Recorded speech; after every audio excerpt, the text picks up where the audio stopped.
আমি সকলো মানুহ ভোট নিদিয়া কেইজন আমি আহিছোঁ কুপন ল'বলৈ।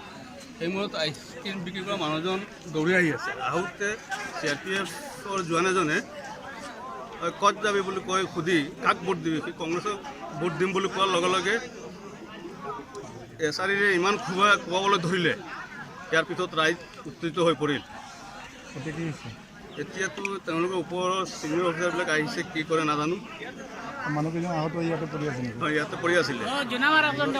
নাম কি? মানুহটোৰ নাম চাইদুল ইছলাম। ভোট গ্ৰহণ সদৰগাঁও গমতলা ME স্কুল 112 নম্বৰ। আমি আহিছিলোঁ বহুত দিনৰ পৰা। আমাৰ বুথ আৰু এতিয়া আমাৰ বয়স হ'ল ধৰক 35 বছৰ।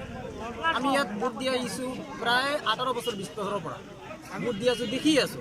কোনোদিন আমাৰ ইয়াত কোনো অশান্তি হোৱা নাই, কোনো শৃংখলা হোৱা নাই, শান্তিপূৰ্ণভাৱে আমাৰ ভোট হৈ থাকে। এই বছৰত ভোটটো দি আছোঁ, এতিয়া কুপন দি আছে, কুপনৰ ছিষ্টেমটো কৰিছে। এইটো নতুন কুপনৰ ছিষ্টেমটো কৰা হৈছে। মানে কেতিয়াবা আমাৰ ইয়াত 7টা বজালৈকে ভোট ডালা হয়, এনেকুৱা ছিষ্টেম হৈছে। তো আমাৰ ইয়াতো ভোট দি আছোঁ যে এতিয়া কুপন দিবলৈ কিছু মানুহৰ কুপন দি আছে, ভোট লৈ আছে, কুপন দি আছে, ভোট লৈ আছে, এনেকুৱা চিষ্টেম হৈছে। এতিয়া মানে কুপন কিছু মানুহ বাকী ৰৈছে থকা অৱস্থাত 5টা বজাৰ অলপ আগতে মাতিছে যে কুপন যাৰ বাকী আছে লৈ আহক, কুপনটো লৈ লওক। কুপন ল'বলৈ আমি আহিছোঁ যে আমাৰ লগতে আৰু কিবামান মানুহ বাকী আছিলে, তাতে মানে দোকান কৰি আছিলে, ভাবিছে যে লাষ্টত দি দিওঁ আমি, এনেকুৱা চিষ্টেমৰ মানে আছে। মানে আমিও আহিছোঁ যে কুপনটো ল'ম আৰু ভোটটো ঢালিম। কুপনৰ পৰা কাৰণে মাতি আমাক আনি তাৰপিছত মানে CRPFৰ জোৱান এজনে মানুহ এজনক মানে বেটেৰে আঘাত কৰিব আৰম্ভ কৰিছে।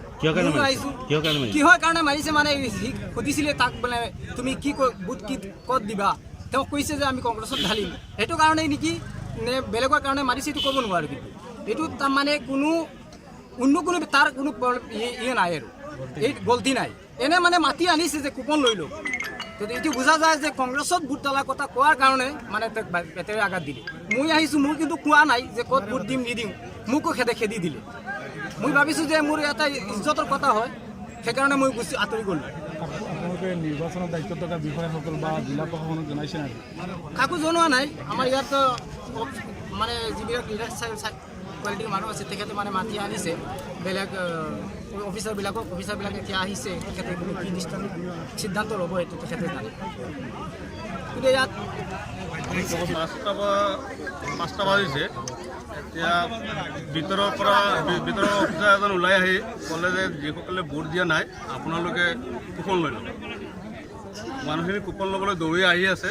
আহোঁতে এই চানা বেপাৰী ল'ৰাটো সিও দৌৰি আহিছে, আমিও আহিছোঁ। আমাক সকলো টিকেট দিছে। তাক CRPFৰ জোৱান এজনে ক'লে ক'ত যাবি, সি কৈছে মই কুপন ল'ম বোলে। ক'ত ভোট দিবি বোলে, মই BJPত কংগ্ৰেছত ভোট দিম। কওঁতে সেই কেঁচাৰীৰে কোবাবলৈ ধৰিলে, মানুহজন পৰি গ'ল। তাত পৰাৰ লগে লগে ৰাইজ এতিয়া উত্তেজিত হৈ পৰিল। উত্তেজিত হোৱাৰ পিছত কমলত ফোন কৰা হ'ল, কমলৰ পৰা কিবা আহিছে। ইয়াত কি হয় নাজানো। এতিয়া ভোটাধিকাৰটো সেইটো মানুহৰ মৌলিক অধিকাৰ, ভোটটো সাব্যস্ত কৰাত আহিছে তেওঁ। সেই ক্ষেত্ৰত তেওঁক যে এনেকৈ মাৰপিট এইটো কিয় কৰিছে, এইটো কিবা ষড়যন্ত্ৰ আছে নেকি? তেওঁলোকে এইটো গম পোৱা গৈছে যে আমাৰতো এইফালে দেখিছোঁ পুৰা কংগ্ৰেছ, ইয়াত আৰু বেলেগ হেৰি নাই, দলৰ কোনো প্ৰতিনিধি কোনো ভোটে পৰা নাই। গতিকে তেওঁলোকে চাগে মানে কোনোবা কিবা মোৰ এটা ষড়যন্ত্ৰৰ গোন্ধ পাই আছোঁ। মাৰপিটৰ যিটো ঘটনা সংঘটিত হৈছে এই সন্দৰ্ভত কি ক'ব?